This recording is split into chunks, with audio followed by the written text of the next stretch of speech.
kita berdoa. Terpuji-pujilah nama-Mu ya Tuhan. Engkau Allah yang terus bekerja dalam kehidupan kami.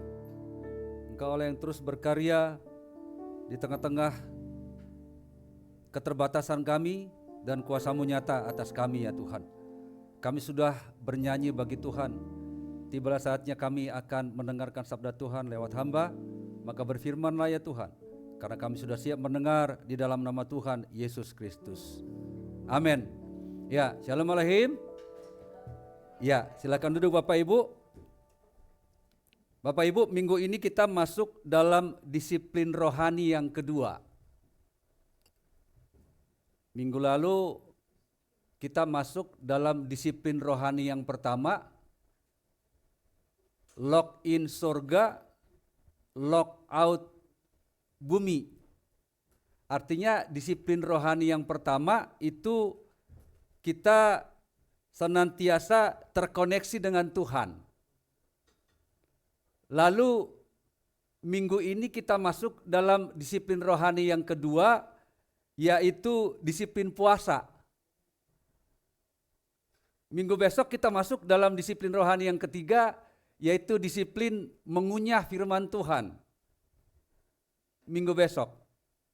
Lalu minggu yang keempat kita berbicara tentang disiplin Shabbat Shalom, yaitu bagaimana berdiam diri dalam hari peristirahatan.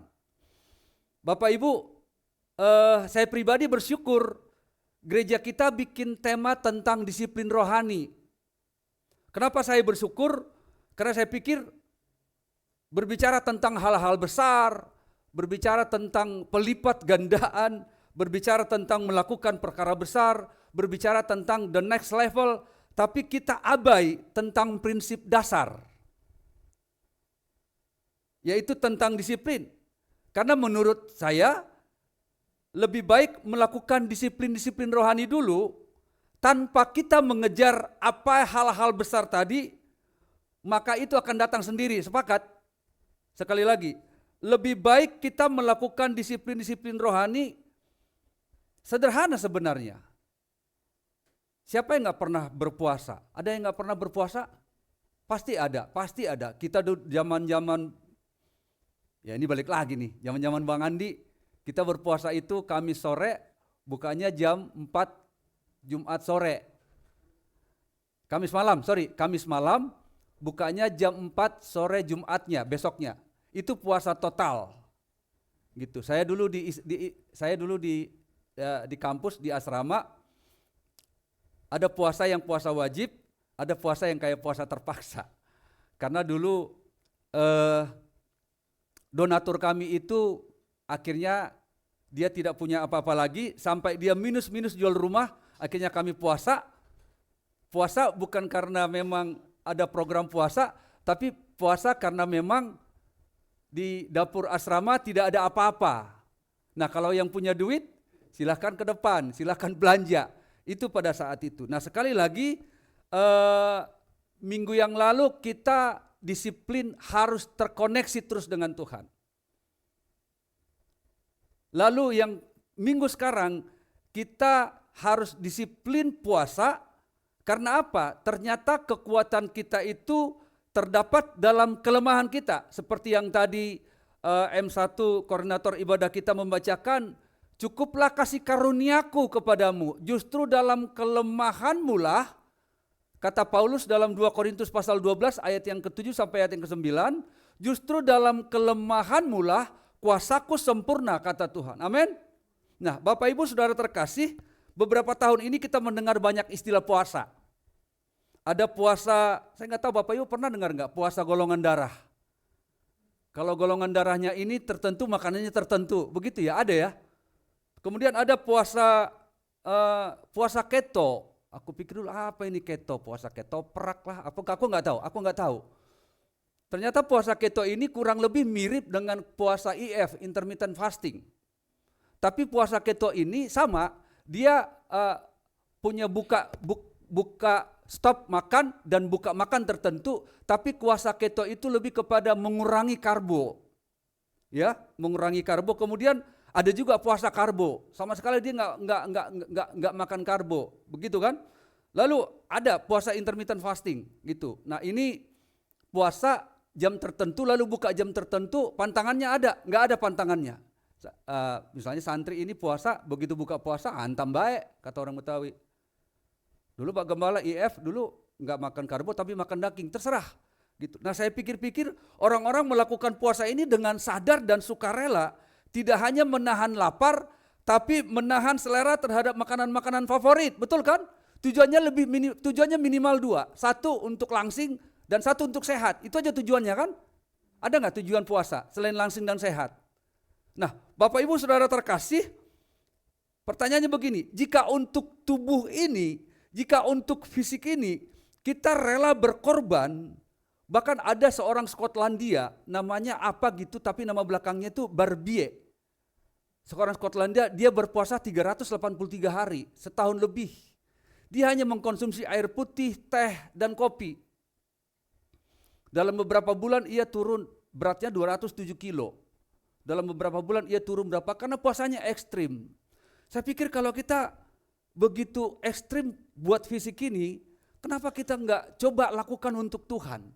Karena di Alkitab juga, pertama kali Alkitab mencatat tentang puasa itu dalam Imamat 16 ayat 29 berkata begini. Ini belum masuk dalam nas bacaan kita. Dia kata begini, inilah yang harus menjadi ketetapan untuk selama-lamanya bagi kamu, yakni pada bulan yang ke-7, pada tanggal 10 bulan itu, kamu harus merendahkan diri dengan berpuasa, dan janganlah kamu melakukan segala sesuatu pekerjaan, baik orang Israel maupun orang asing yang tinggal di tengah-tengahmu. Ternyata perintah puasa udah ada pada zaman Imamat, orang Israel keluar dari Mesir menuju Kanaan. Nah bagaimana kalau nggak puasa? Itu terjawab di dalam Imamat 23 ayat 29 berkata begini, karena setiap orang yang pada hari itu, maksudnya pada tanggal 10 bulan yang ke-7, hari itu tidak puasa, haruslah dilenyapkan dari orang-orang sebangsanya. Jadi pada zaman dulu juga ternyata puasa ini sudah ada. Kemudian di Alkitab yang lain ada puasa Ester. Kita pernah dengar puasa Ester? Oh kami dulu di asrama itu ada puasa Ester. Puasa Ester itu apa? Berpuasa untuk bangsa dan negara. Nah ini yang kita puasa. Jujur saya tidak kuat tidak minum 3 hari. Jujur saya tidak kuat. Kalau saya tidak makan 3 hari kuat. Kalau sehari tidak minum masih kuat. Kita di Inalta itu nyolong-nyolong minum. Karena kalau kedapatan minum mungkin buka puasa kita tidak dapat makan. Lalu ada teman yang berpuasa 3 hari 3 malam tidak makan dan tidak minum, itu puasa Ester. Lalu ada puasa Daniel. Puasa Daniel ini lebih kepada vegetarian. Waktu pegawai raja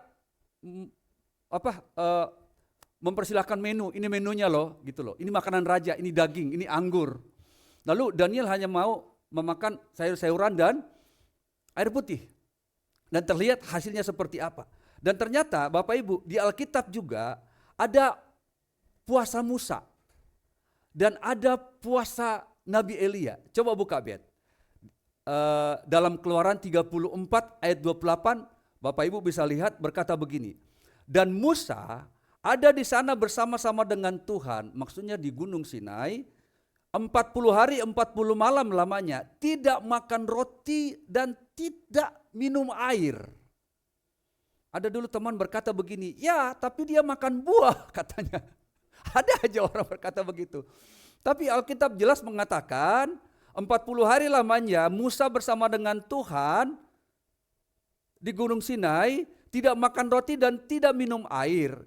Lalu ia menuliskan pada loh itu segala perkataan perjanjian, yakni ke-10 firman. Nah yang lebih ajaibnya lagi, Elia dalam 1 Raja-Raja 19 ayat yang ke-8, berkata begini, maka bangunlah ia, lalu makan dan minum, dan oleh kekuatan makanan itu, ia berjalan 40 hari 40 malam lamanya, sampai ke gunung Allah. Bayangkan, ia makan dan minum, lalu berjalan selama 40 hari 40 malam. Jadi coba kita bayangkan, ternyata puasa ini bukan sesuatu yang baru Bapak Ibu. Puasa ini sudah ada. Dan sejak zaman perjanjian lama puasa sudah ada. Sekali lagi, saya bersyukur, saya pribadi bersyukur. Kita tidak perlu ngomong the next level, Pentakosta keberapa, pelipat gandaan. Tapi kita lupa dasar Alkitab. Kita lupa disiplin-disiplinnya itu. Nah minggu ini, yuk mari kita baca tentang Esther yang nama Yahudinya Hadasah. Lalu oleh pada kerajaan di tembok Susan pada saat itu, ia berganti nama jadi Esther. Mari kita buka Alkitab kita.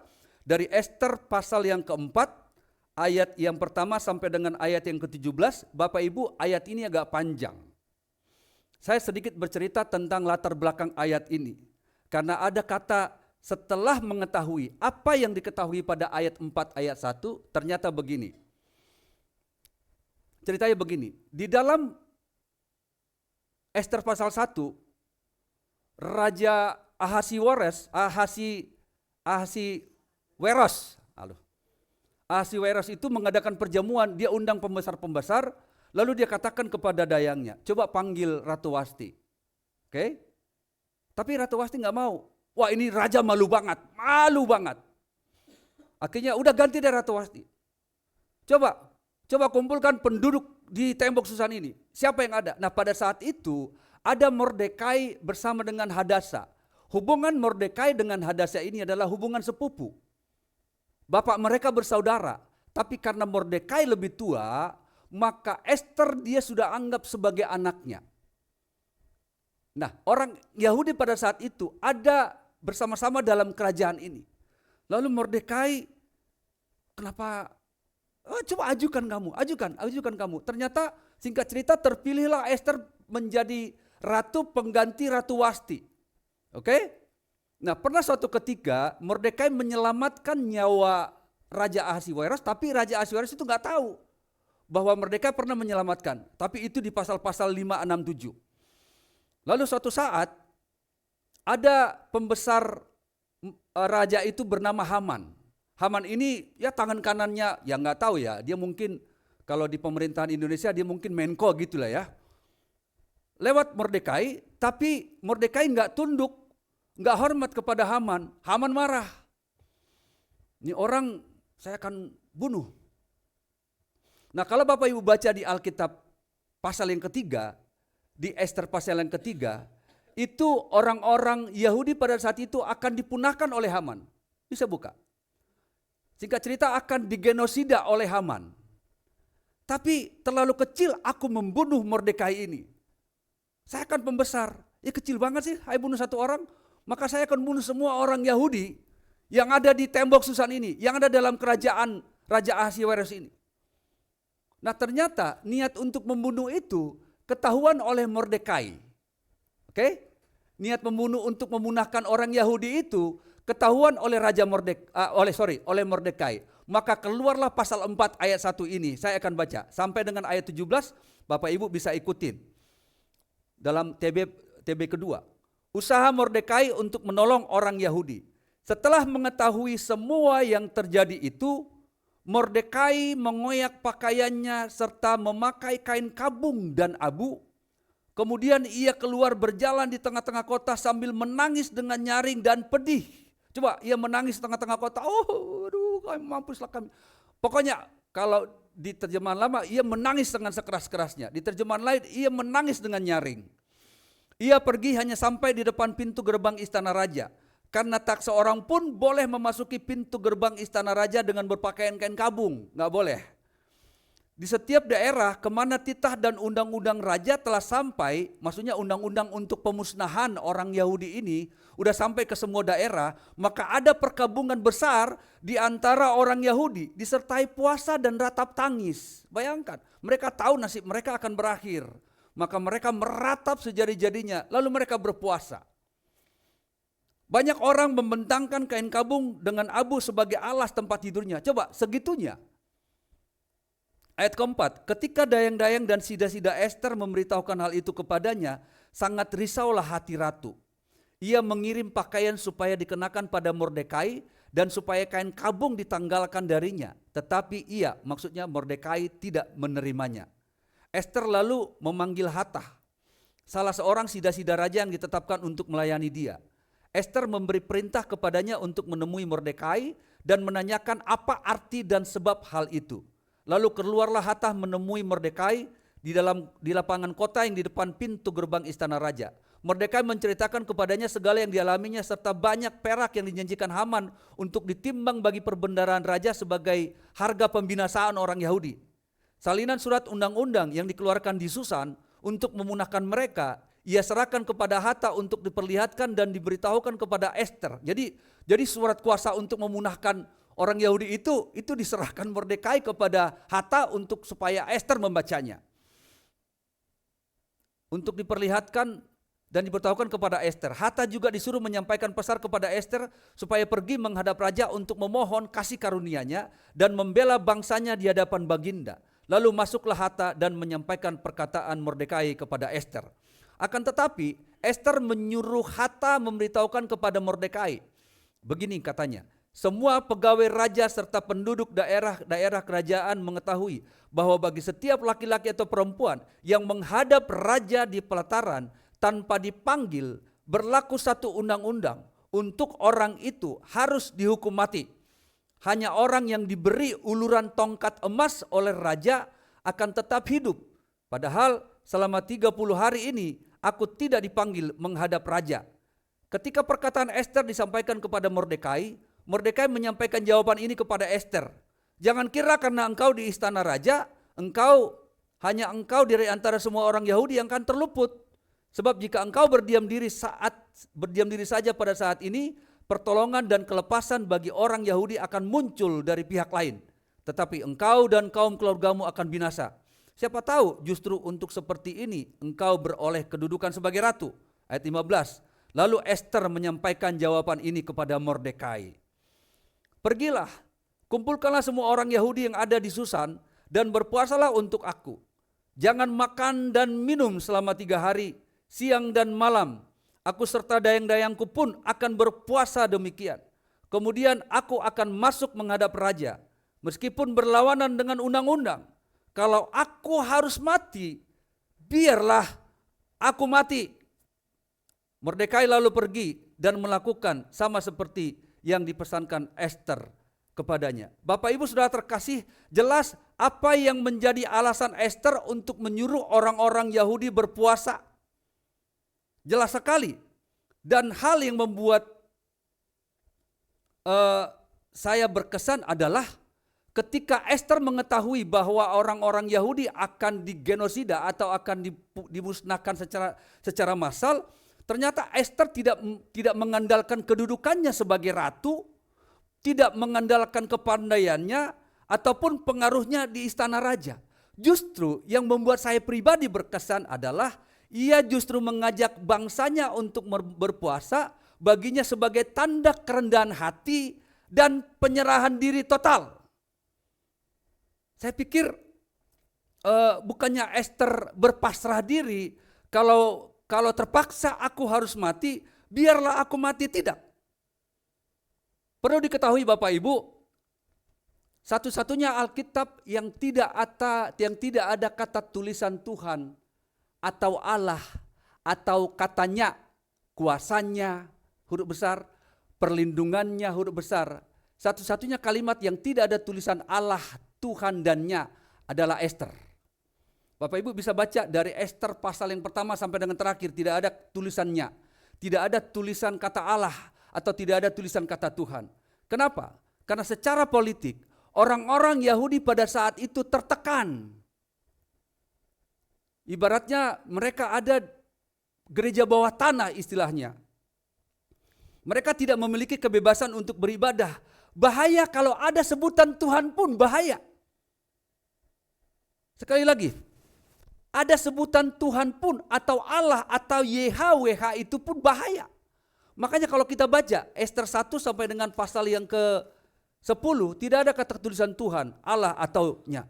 Lalu yang kedua, meskipun tidak ada penyebutan Allah atau Tuhan atau Nya dalam kitab Ester, Allah bekerja di balik layar dan sungguh nyata. Kenapa saya katakan sungguh nyata? Saya akan bacakan pasal yang ke-5 ayat yang pertama. Saya bacakan ya Bu ya, ayat pertama sampai dengan ayat yang ketiga. Dikatakan begini. pada hari ketiga, Ester mengenakan pakaian ratu. Bapak Ibu, ini Ester sedang berpuasa. Oke? Tidak makan dan tidak minum. Pasti lemah secara fisik. Betul? Ternyata dia tidak lemah secara fisik saja. Secara jiwa dia juga lemah. Secara apapun Ester lemah. Karena pada saat itu Ester ada hidupnya itu tergantung rajanya, yaitu Ahasiweros. Tergantung. Kalau kedatangannya itu sesuai dengan undang-undang, lalu raja mengulurkan tongkat emas. Kan tadi kalau kita baca, itu Ester 30 hari belum dipanggil-panggil. Lalu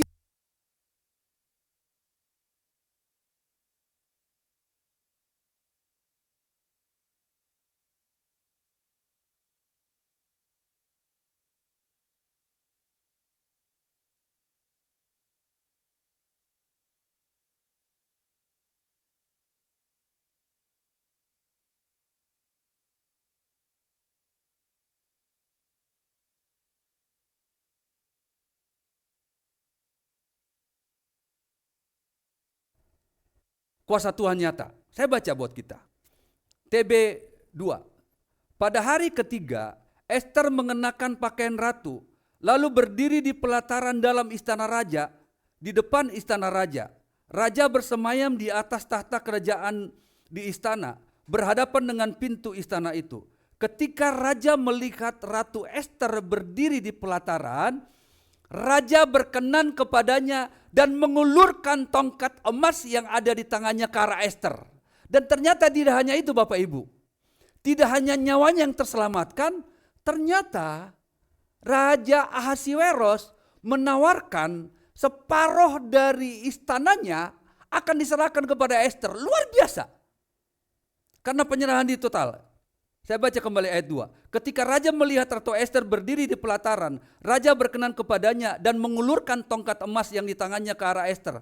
Lalu Ester mendekat dan menyentuh ujung tongkat emas itu. Tanya raja kepadanya, apa maksudmu Ratu Ester dan apa keinginanmu? Sampai setengah kerajaan pun akan diberikan kepadamu. Oh, subhanallah, luar biasa.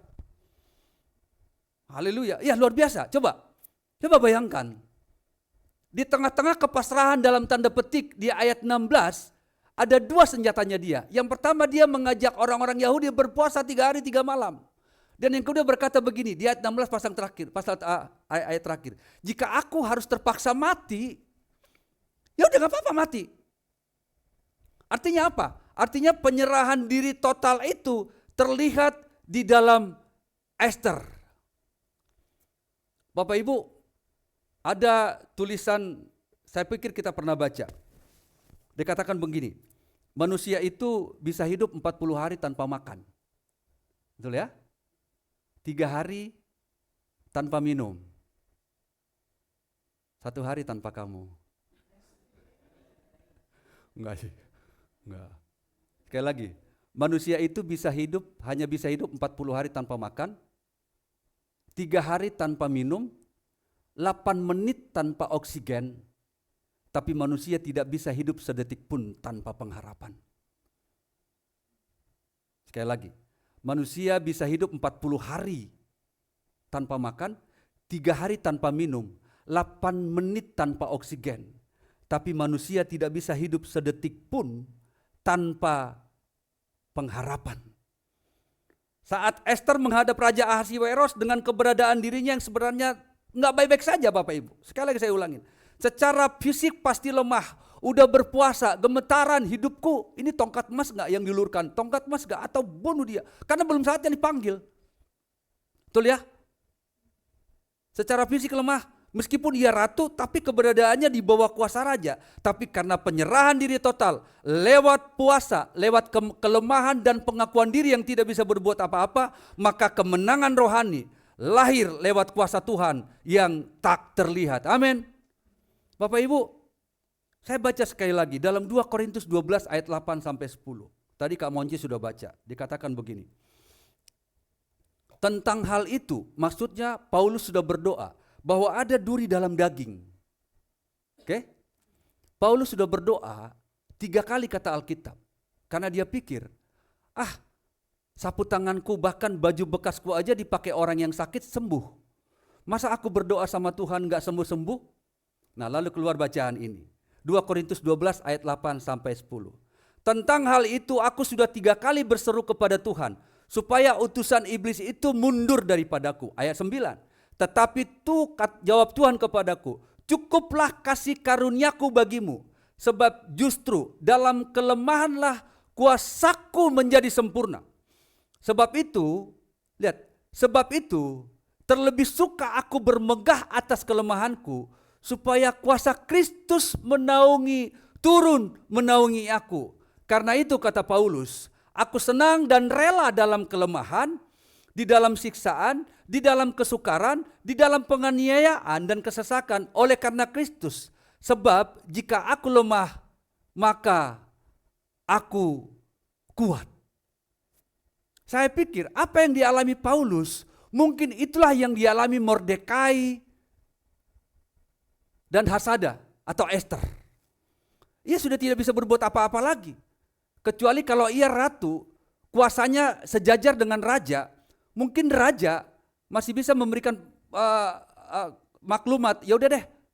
Tapi apa yang terjadi Bapak Ibu Saudara terkasih? Kalau Bapak Ibu baca pasal yang ke-6, pasal yang ke-7, pasal yang ke-8, waktu Haman mempersiapkan tiang untuk Mordekai disulak, apa yang terjadi? Di pasal-pasal selanjutnya, justru itu senjata makan tuan. Waktu kali ketiga Esther menghadap Raja Ahasiweros, ia berkata bahwa ada maklumat yang keluar dari seseorang untuk memunahkan orang-orang Yahudi. Ada raja, ada ratu, ada Haman. Waktu Esther berkata begitu, raja berkata begini, siapa orang itu? Esther berkata, dia orangnya. Tiang yang ia persiapkan untuk menyulak, untuk apa sih? Untuk membuat Mordekai di tiang itu, akhirnya itu buat dia sendiri. Nah, Bapak Ibu Saudara terkasih, lalu apa itu puasa? Bapak Ibu, puasa bukan ritual untuk mengubah pikiran Tuhan. Puasa juga bukan supaya Tuhan sayang. Tidak. Atau supaya Tuhan semakin sayang. Tidak. Kita puasa nggak puasa, Tuhan udah sayang. Bahkan Tuhan cinta mati sama kita. Buktinya ia mau mati untuk kita. Amin. Sekali lagi, puasa bukan supaya Tuhan sayang sama kita, tidak. Tapi puasa adalah menyelaraskan hati kita dengan kehendak Tuhan. Puasa itu membangun manusia rohani kita supaya semakin kuat. Kok kuat? Iya, karena saat kita berpuasa, puasa itu tidak sekedar menahan rasa lapar dan haus, tapi puasa itu harus menyangkal kedagingan kita. Ada orang bertanya, kalau begitu kapan kita berpuasa? Kalau dalam Alkitab, supaya puasamu itu concern, kamu jangan kemana-mana. Lalu Pak, bagaimana dengan orang yang bekerja? Nah itu tantangan. Kalau kita lihat saudara-saudara di agama-agama lain, mereka berpuasa, mereka tetap kerja. Justru saat kita berpuasa, kita bekerja, itu tantangannya. Tapi jangan begini, berkain dong, berpuasa enggak. Alkitab berkata saat kita berpuasa, apa katanya? Cuci muka dan minyaki rambut. Iya kan? Minyaki kepala ya. Iya, minyaki kepalamu dan cuci mukamu supaya orang nggak tahu kamu puasa. Nah, itu puasa yang nggak perlu minta dikasihani. Gitu. Iya kan? Terus bagaimana dong Pak kalau aku kerja? Justru kamu kerja seperti kerja biasa aja. Tapi please boleh nggak pikiran kamu yang selama ini kamu pokoknya antah berantah lah, kata-katamu yang banyak sia-sia, ya udah stop.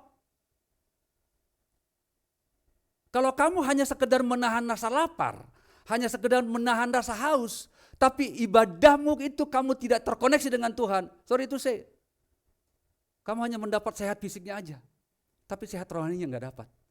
Nangkap? Nah oleh karena itu Bapak Ibu Saudara terkasih sekali lagi, Puasa tidak sekedar menahan rasa lapar dan haus, tapi mengosongkan diri kita agar Tuhan memenuhi hati kita. Dengar, agar Tuhan memenuhi hati kita. Nah jujur, saya berpuasa terakhir kali waktu Jumat Agung. Saya sempat pesimis, lalu tanya sama santri, puasa enggak ya? Karena saya terlambat makan aja, biasalah Bapak Ibu tahu. Puasa enggak ya? Gitu loh. Ya, istri bilang, coba aja. Lalu Kamis malam berpuasa. Hari pertama sampai Jumat, oke. Sabtunya nih agak ada tantangan. Oke. Kemudian ke minggunya, oke. Enggak lama, CT scan ya. Enggak lama CT scan, enggak ada apa-apa. Enggak ada apa-apa. Segitu hebatnya.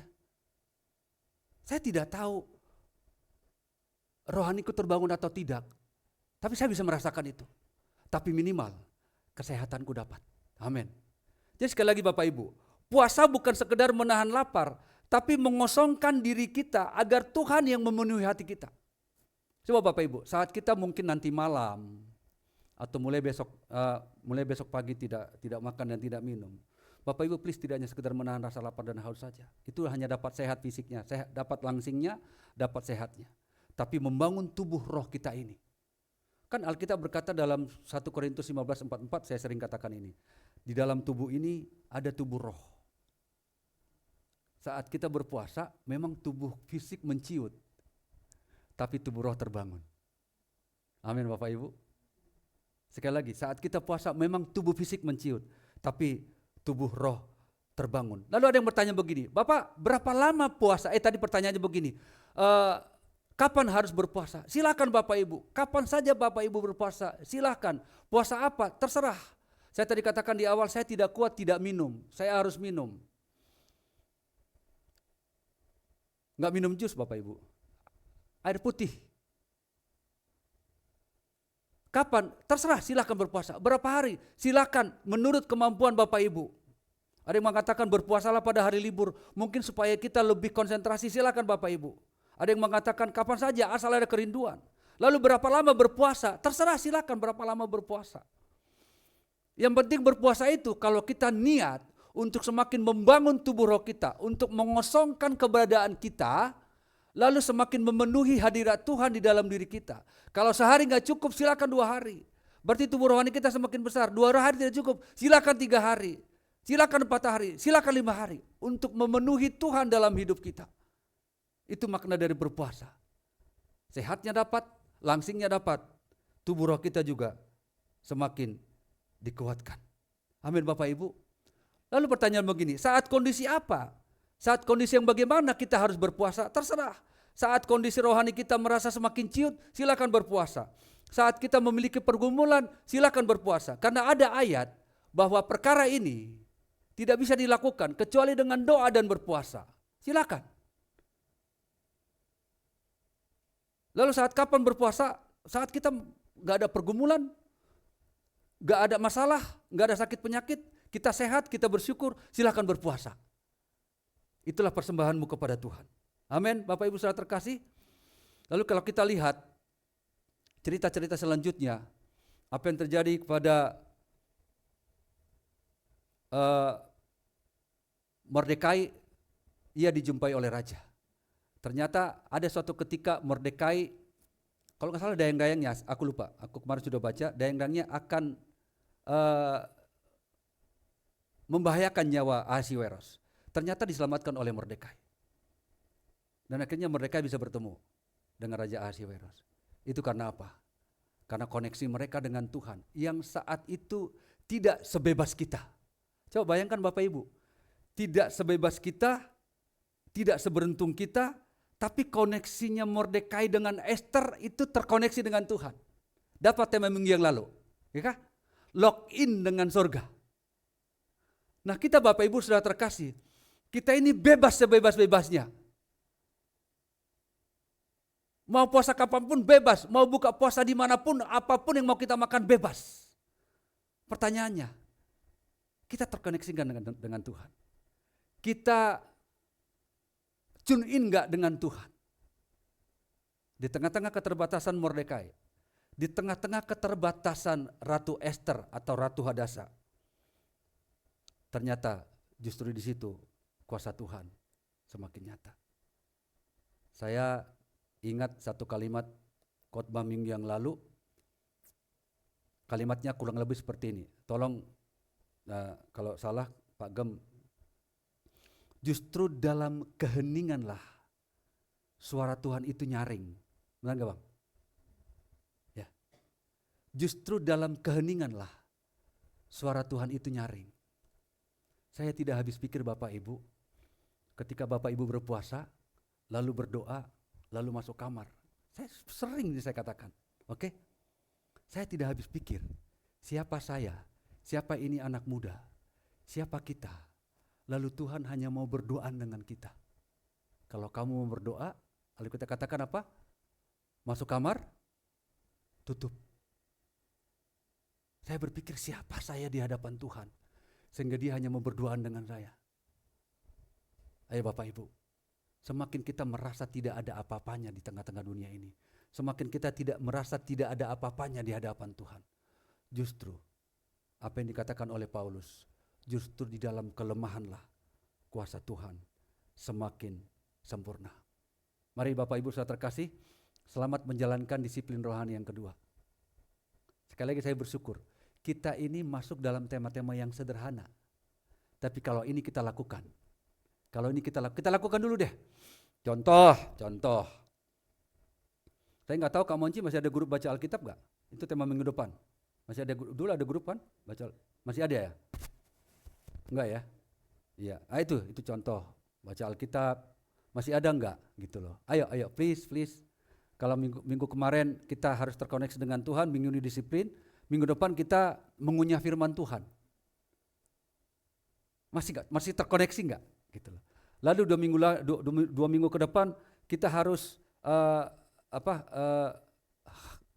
sabat shalom, mengikuti ibadah setiap minggu. Itu tema-tema sederhana Bapak Ibu. Mungkin udahlah.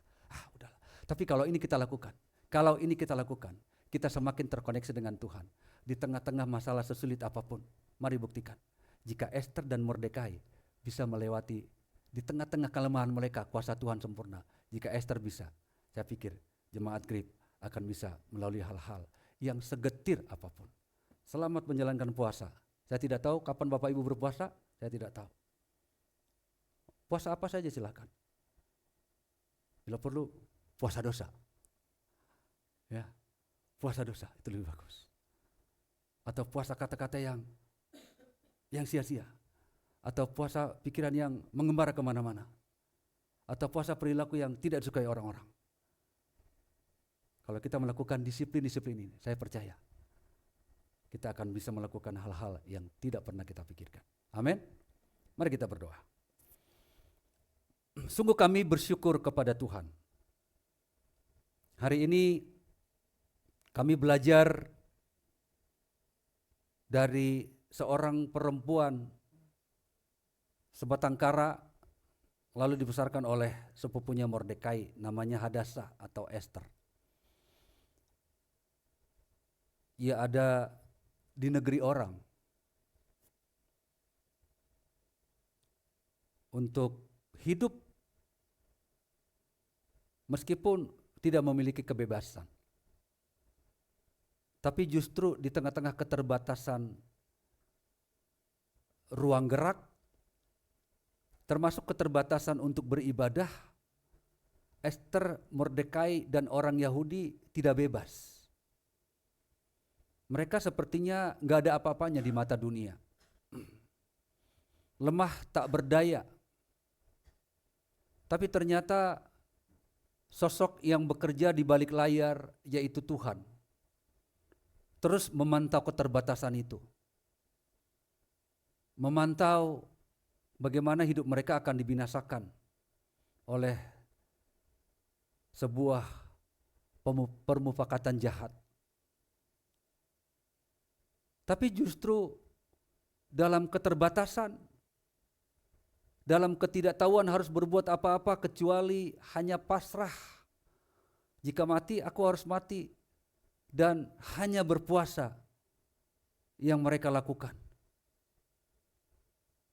Tapi justru di dalam keterbatasan kuasa, bahkan di dalam kelemahan fisik, Ester, Mordekai, dan seluruh orang-orang Yahudi, ya Tuhan, justru kekuatan muncul lewat kuasa Tuhan yang tak terlihat. Ester tidak menggoda raja, tapi justru ia datang dalam ketertundukan dan keterbatasan. Tapi justru Raja Ahasiweros mengulurkan tongkat emas. Artinya kekuatan itu terlihat oleh Raja Ahasiweros. Meskipun Ester belum waktunya dipanggil. Artinya ia rela untuk dihukum atau dibunuh oleh Raja Ahasiweros. Dan hal itu tidak terjadi. Ada kuasa Tuhan yang tak terlihat. Oleh sebab itu ya Tuhan, kami pun harus tetap mendisiplinkan diri kami ya Tuhan. Karena sesungguhnya kami punya keterbatasan, punya kekuatan yang sangat terbatas. Justru ketika kami tahu kami terbatas ya Tuhan, kami harusnya bisa mengosongkan diri dan memenuhi hati, pikiran, jiwa, tubuh, dan roh kami ini dengan hadirat Tuhan. Karena ketika selemah apapun kami, ketika Engkau yang bekerja dalam hidup kami, maka perkara-perkara besar akan terjadi. Terima kasih atas sabda Tuhan yang sudah kami dengarkan. Doa kami agar firman-Mu ini tersimpan di dalam loh hati kami ya Tuhan, agar kami tetap bisa mendisiplinkan diri kami. Terima kasih ya Tuhan atas firman-Mu yang kami naikkan hanya di dalam nama Tuhan Yesus. Kami berdoa dan bersyukur, haleluya. Amin.